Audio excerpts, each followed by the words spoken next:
Assalamualaikum warahmatullahi wabarakatuh. Selamat pagi anak-anak semuanya. Hari ini kita akan belajar tentang tema 1 indahnya kebersamaan, subtema 1 keberagaman budaya bangsaku.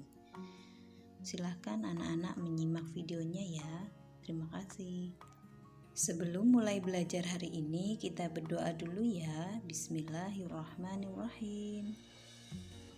Setelah mengikuti pembelajaran hari ini, diharapkan anak-anak nanti mampu mengidentifikasi gagasan pokok dan gagasan pendukung pada setiap paragraf dari sebuah teks bacaan. Yang kedua, siswa mampu mengidentifikasi sikap yang menghargai keberagaman dan sikap yang tidak menghargai keberagaman. Yang ketiga, siswa mampu menjelaskan cara menghasilkan bunyi dari beragam benda di sekitar dengan lengkap. Indonesia kaya akan keberagaman. Indonesia memiliki berbagai keragaman antara lain suku, pakaian adat, rumah adat, makanan tradisional, alat musik, dan sebagainya. Mari kita pelajari lebih mendalam tentang keberagaman tersebut dengan membaca teks berikut.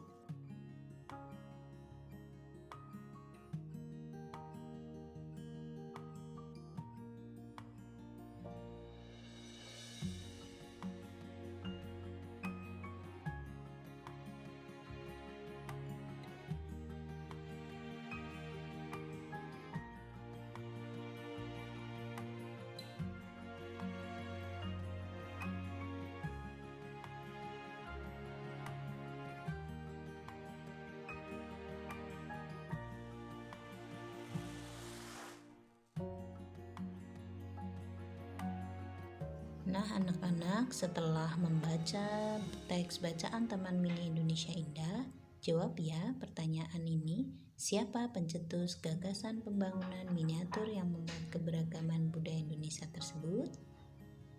Iya, Ibu Tien Soeharto. Sekarang nomor 2, tanggal berapakah Taman Mini Indonesia Indah diresmikan?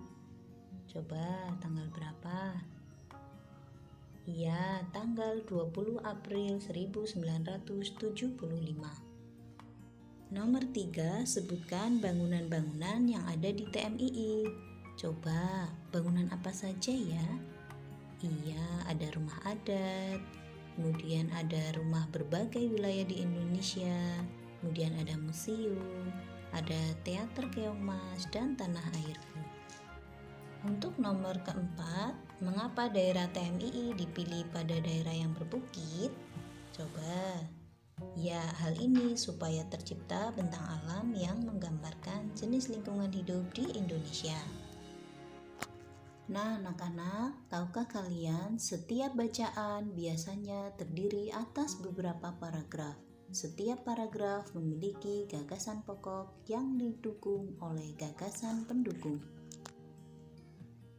Gagasan pokok adalah gagasan atau ide yang menjadi dasar pengembangan sebuah paragraf. Gagasan pendukung berfungsi menjelaskan gagasan pokok. Untuk mencari atau menemukan gagasan pokok dan gagasan pendukung, yang pertama adalah membaca dengan teliti. Yang kedua, menemukan kalimat utama.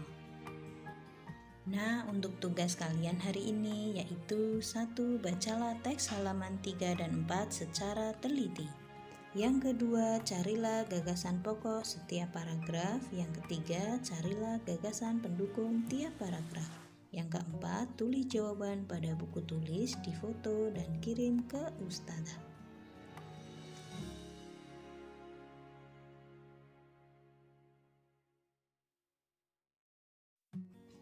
Indonesia adalah negara yang sangat beragam dari budaya, agama, bahasa, dan sebagainya.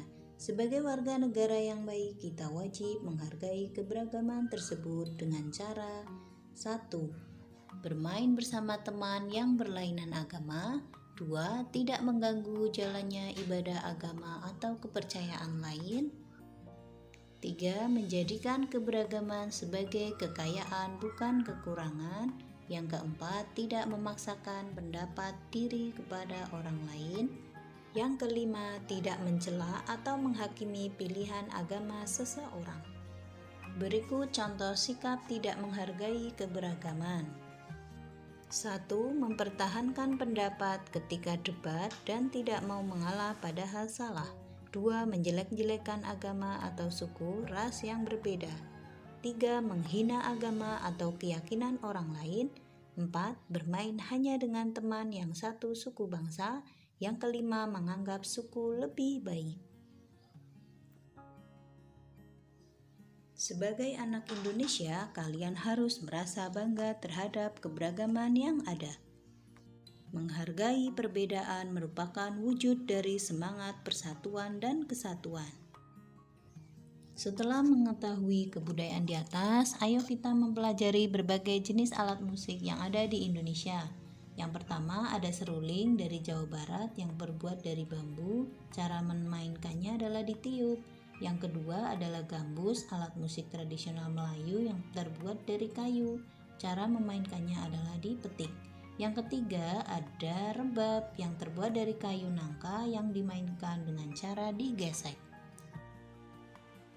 Selain ketiga alat musik tersebut, ada gong dari Jawa Tengah, cara memainkannya adalah dipukul.